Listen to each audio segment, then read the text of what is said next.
మహబూబాద్కు వ్యవసాయ market committee ప్రమాణ స్వీకారోత్సవానికి వచ్చిన సందర్భంగా మరి మహబూబాద్ మా సోదరులందరికీ పత్రికా మీడియా సోదరులకు మురళీ నాయక్ గారికి మా సోదరులందరికీ నూతనంగా ఎన్నిక చేయబడ్డటువంటి మార్కెట్ కమిటీ చైర్మన్లకు పార్టీ నాయకులకు హృదయపూర్వక నమస్కారాలు.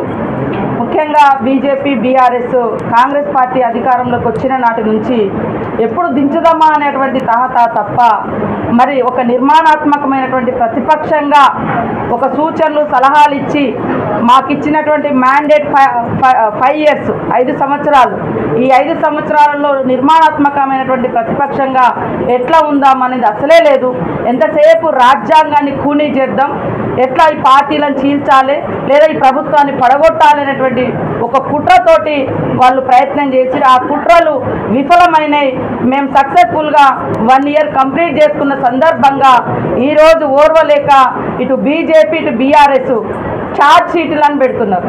అయ్యా, మీరు ఇచ్చినటువంటి అనేక వాగ్దానాలు తుంగలో తొక్కిరు కాబట్టే మా మీద నమ్మకంతో ప్రజలు మాకు అవకాశం ఇచ్చారు. సో మేము పనిచేస్తూ ఉన్నాం. 1 year కాలంలో 52,000 మందికి ఉద్యోగాలు, 21,000 కోట్ల రుణమాఫీ, ఇట్లా అన్నీ కూడా మేము చేసుకుంటూ వస్తున్నాం. ఇచ్చినటువంటి గ్యారెంటీలు కూడా అమలు చేసుకుంటూ వస్తున్నాం.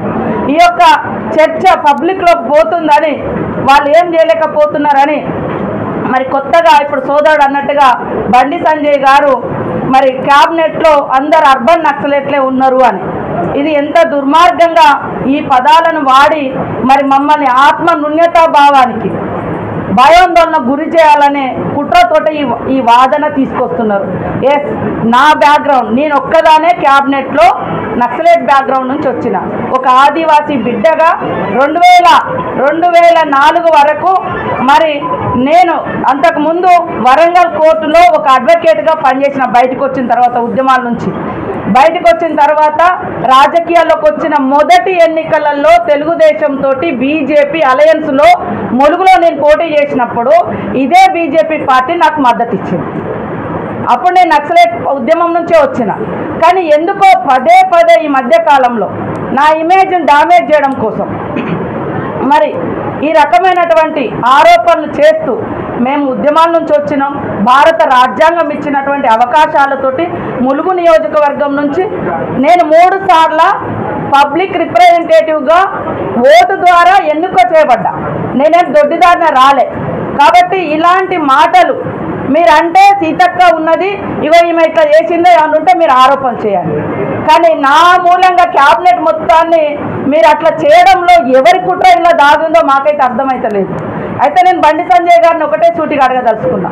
మీ అమిత్ షా గారేమో రండి జనజీవన స్రవంతిలో అంటారు, మీ మోడీ గారు అంటారు, ఇవాళ మా క్యాబినెట్ గురించి అంటున్నారు కదా. మీ పక్కన ఉన్నటువంటి ఈటల రాజేందర్ గారిది ఏ భావజాలం నుంచి వచ్చింది? మరి మీరు నిన్నటిదాకా బొడిగ శోభాన్ని తిప్పినటువంటి ఆమె ఏ భావజాలం నుంచి వచ్చింది? అదేవిధంగా మరి ఈరోజు కూడా కొంతమంది మీ పార్టీ నుంచి బీజేపీ నుంచి మా పార్టీలకు కూడా వచ్చింది. మా కార్పొరేషన్లో ఉంటుంది శోభా గారు, ఆమె కూడా బీజేపీలోనే పనిచేసింది. ఈరోజు మా క్యాబినెట్ను అలా ముద్ర వేసి మరి ఏదో ఒక దుర్మార్గమైనటువంటి చర్యలకు ఒడిగట్టేటువంటి విధంగా వాళ్ళు చేస్తూ ఉన్నారు. నేను 2004 నుంచి ప్రత్యక్ష రాజకీయాలలో ఉన్నా. టీడీపీ నుంచి 2 సార్లు పోటీ చేసినప్పుడు మరి 2 సార్లు బీజేపీ నాకు మద్దతు ఇచ్చింది, 2 సార్లు కాంగ్రెస్ తరఫున గెలిచినాం. మేము ఎప్పుడు కూడా ప్రజాస్వామ్యబద్ధంగా ఎన్నిక చేయబడ్డాం. ప్రజాస్వామ్యాన్ని పరిరక్షించుకోవాలి, భారత రాజ్యాంగాన్ని కాపాడుకోవాలి, లౌకిక రాజ్యాన్ని పరిరక్షించుకోవాలన్నటువంటి ఉద్దేశంతో మా జాతీయ స్థాయి నుంచి ఇక్కడ గ్రౌండ్ స్థాయి వరకు కూడా ప్రతి ఒక్కరు కూడా కొట్లాడుతున్నారు. అదే మీరు దాన్ని రాజ్యాంగాన్ని తొలగిస్తాం, లౌకిక రాజ్యాన్ని ఎత్తివేసి మనుధర్మ శాస్త్రాన్ని తీసుకొస్తాం, మళ్ళా మధ్యయుగాల నాటి అణిచివేతను అట్టడుగు వర్గాల మీద కొనసాగిస్తాం. ఈ రాష్ట్రంలో ఈ దేశంలో మరి ప్రశ్నించే గొంతులు ఉండొద్దు, ఒకటే మతం ఉండాలి, ఒకటే పార్టీ ఉండాలి, ఒకటే ఈ ప్రధానమంత్రి ఉండాలి అనేటువంటి విధానాన్ని మేము వ్యతిరేకిస్తున్నాం. ఈ దేశం మరి భిన్నత్వంలో ఏకత్వం, ఆ రోజు అంబేద్కర్ గారు రచించినటువంటి రాజ్యాంగానికి లోబడి మేము ఎన్నిక చేయబడి పని చేస్తున్నాం. మరి మా క్యాబినెట్ ఏదైనా రాజ్యాంగ వ్యతిరేకమైనటువంటి నిర్ణయాలు తీసుకుందా? మా యొక్క యాక్టివిటీస్ ఇవాళ ప్రజాస్వామ్యాన్ని ఏమన్నా తూట్లు పొడిచే విధంగా చేసినామా? ఎందుకు మీరు ఈ రకంగా మాట్లాడతారు? కమిషన్ మురళి గారు, ఆయన యాక్చువల్గా కలెక్టర్, మా ములుగు జిల్లాకు కూడా ఆయన కలెక్టర్గా చేసి భూపాలపల్లి జిల్లాకు.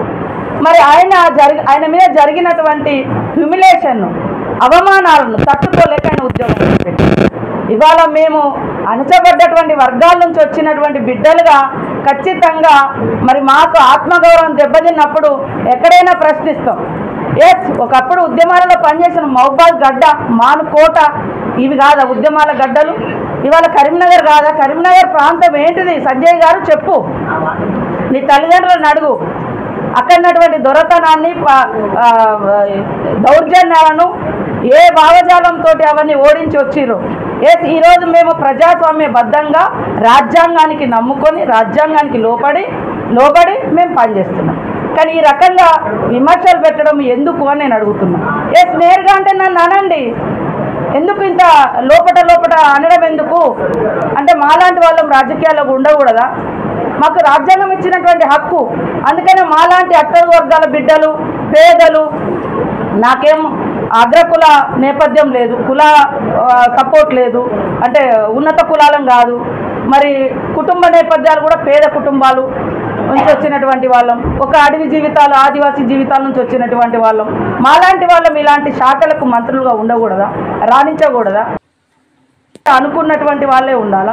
ఇవాళ ఎట్లుందంటే వాళ్ళ విధానం, వాళ్ళ దాంట్లో ఉంటే అంశాలు అంటే ఈ ఉద్యమాల నేపథ్యం నుంచి వచ్చిన వాళ్ళైనా పక్కనే ఈటల గారిని అడగండి, ఏ భావజాలం నుంచి వచ్చిండో. ఆయన కూడా పీడిఎస్ ఉద్యమాల నుంచి వచ్చినోడే కదా, వాళ్ళ వైఫ్ అండ్ హస్బెండ్ కూడా. మరి బొడిగ శోభ కానీ ఇంకా చాలామంది ఉన్నారు.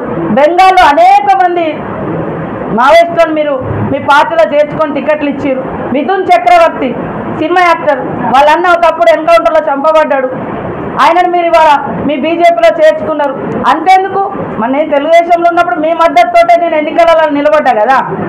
కాబట్టి ఇలాంటి ఆరోపణలు చేసి పనిచేసేటువంటి మాలాంటి అట్టడుగు వర్గాలను, మా యొక్క పాత్రను, మా యొక్క పోరాట పటిమను, ఈ రాజ్యాంగాన్ని రక్షించుకోవడం కోసం చేస్తున్నటువంటి ఈ యొక్క దాన్ని కించపరచాలి, తగ్గించాలి అనేటువంటి కుట్రలో భాగంగానే ఇవి మాట్లాడుతూ ఉన్నారు.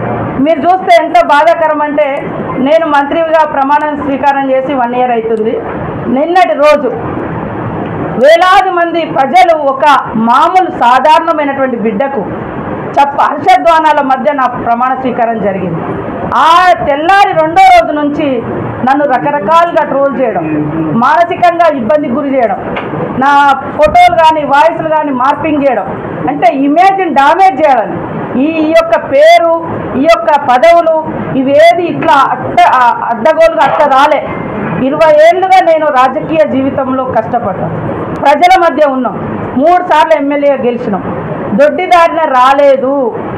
బండి సంజయ్ గారు మీరు కూడా అనేక సార్లు అక్క వీరవనిత అక్క అని అన్నటువంటి సందర్భాలు కూడా ఉన్నాయి. కాబట్టి ఏదైనా అనదలుచుకుంటే తప్పకుండా నన్ను సూటిగా అనండి. కానీ మా క్యాబినెట్లో ఎవరు లేరు, నేనే ఆ నేపథ్యం నుంచి వచ్చిన వ్యక్తిని. బట్ నేను కూడా డైరెక్ట్గా రాగానే రాజకీయాలకు రాలే. 5 ఏళ్ళు కష్టపడి చదువుకుంటూ ఇదే మహబూబాద్ కోర్టులలో కేసుల చుట్టూ తిరిగి, హన్మకొండ కోర్టుల కేసుల చుట్టూ తిరిగి, ఏ కోర్టులలో అయితే నేను నక్సలైట్ ముద్దాయిగా ఎదుర్కొన్నానో అదే కోర్టులలో 5 ఏళ్ల తర్వాత నల్ల కోట్ వేసుకొని లాయర్గా నిలబడ్డ తర్వాత ఎన్నికల్లోకి రావడం జరిగింది. ఇది భారత రాజ్యాంగం, డాక్టర్ బిఆర్ అంబేద్కర్ గారు ఇచ్చినటువంటి గొప్ప అవకాశం. దీన్ని మీరు ఇవాళ ఈ రకంగా మా క్యాబినెట్ ముద్ర వేసి ఆ రకంగా నాదేమని ఉంటే నన్నే అనండి, అందరిని ఎందుకు అనడము? కాబట్టి అంటే 1 year నుంచి కూడా చాలా బాధ అనిపిస్తుంది. అరే మేము ఎక్కడి నుంచో వచ్చి ఈ రకంగా ఎదుగుతే కూడా తట్టుకోలేక వెనుక ఉండే శక్తులు, ముందటుండే శక్తులు ఎంతసేపు తొక్కిపడేద్దాం. అరే మా గొంతులు మేమేం తప్పు చేసినాం? కాబట్టి ఇది ఆయన నిన్నటి నుంచి మాకు కూడా చాలా బాధ అనిపిస్తుంది ఇట్లా అనడము. మురళీ సార్ కూడా ఆయన ఒక కలెక్టర్గా పనిచేసిండు, అవకాశం ఇవ్వకూడదా? మీరంటే మతాల పేరు మీద, కులాల పేరు మీద మనుషుల మధ్య అంతరాలు తెచ్చి విధ్వంసాలు సృష్టించే వాళ్ళని అందరూ ఎక్కిస్తున్నారు. కానీ మా రాజకీయ జీవితంలో అలాంటి మచ్చలేమి లేవు. కాబట్టి బేషరతుగా మీరు ఈ మాటల్ని వెనక్కి తీసుకోవాలని కోరుతా ఉన్నాను. అదేవిధంగా బీఆర్ఎస్ పార్టీ ఈరోజు ఛార్జ్ షీట్ పెడుతున్నారు. అయ్యా మేము 6 గ్యారంటీలతో మోసం చేయలే, మేము అమలు చేస్తున్నాం. మాకంటే ఎక్కువ కూడా మీరు గ్యారంటీలు ఇచ్చారు. మేము 400 గ్యాస్ ఇస్తామంటే మేము 500 గ్యాస్ ఇస్తామంటే మీరు 400కే ఇస్తామన్నారు. మేము 1500 రైతు భరోసా అంటే మీరు 16,000, మేము 15,000 రైతు భరోసా సంవత్సరానికంటే మీరు 16,000 రైతు భరోసా అన్నారు. మేము పింఛని 6,000 అంటే మీరు 7,000. ఇట్లా అన్నీ కూడా మాకంటే పెంచే చెప్పారు. అయినా మిమ్మల్ని నమ్మలేదు, మమ్మల్ని నమ్మిండ్రు. మాకు ఇంకా 4 years టైం ఉంది కాబట్టి ఈ టైంలో మేము చేస్తాం. చేయనప్పుడు ప్రజలు మాకు బుద్ధి చెప్తారు. మీరెందుకు అంత ఆతృత పడుతున్నారు? మీకు 10 years టైం ఇస్తే మీరు ఎన్ని వేల మందికి ఉద్యోగాలు ఇచ్చారు, ఎన్ని లక్షల మందికి ఇల్లు కట్టించారు, ఎంతమందికి భూములు పంచారు, ఎంతమంది మరి ఎన్ని భూములకు మీరు పట్టాలు ఇచ్చారు. ఇచ్చినటువంటి భూములు కూడా ఈ ప్రాంతంలోనే మీరు గుంజుకున్న చరిత్ర మీది.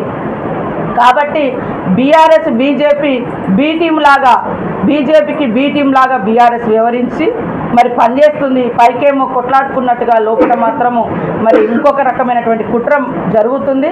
కాబట్టి మాలాంటి వ్యక్తులం ఇవాళ ఎన్నో కష్టాలు పడి పబ్లిక్ లైఫ్లో ఉన్నాం కాబట్టి ఈ స్థాయికి వచ్చినాము. మేము ప్రజల సేవలోనే ఉంటాము. కాబట్టి ఏదన్నా విమర్శ ఉంటే సూటిగా నన్నే అనండి. క్యాబినెట్లో ఎవ్వరు లేరు, నేను ఒక్కదానే ఆ బ్యాక్గ్రౌండ్ నుంచి వచ్చినా అని మరొకసారి కూడా బండి సంజయ్ గారికి తెలియజేస్తాను.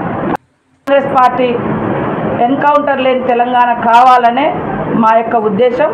ఒక ఉద్యమ నేపథ్యం ఉన్నటువంటి బిడ్డలుగా కూడా శాంతియుత వాతావరణం ఉండాలి. రాష్ట్రంలో అందరూ స్వేచ్ఛగా సమానత్వంగా బతకాలి, అందరూ బాగుండాలి. అదేవిధంగా ఎవరు కూడా ఇలాంటి సంఘటనలు, హత్యలు కానీ ఎన్కౌంటర్లు కానీ లేకుండా శాంతి భద్రతగా ఉండాలి. మొన్న జరిగినటువంటి ఘటన కూడా మా ప్రాంతంలో జరిగింది. వాస్తవానికి ఇలాంటి ఘటనలు జరగకుండా ఉంటే బాగుంటుంది అనేది నా యొక్క ఉద్దేశం. ఎస్ఐ ఆత్మహత్య మీకు అందరూ తెలుసు, పర్సనల్ లైఫ్ ఏం సంబంధం లేదు దానికి.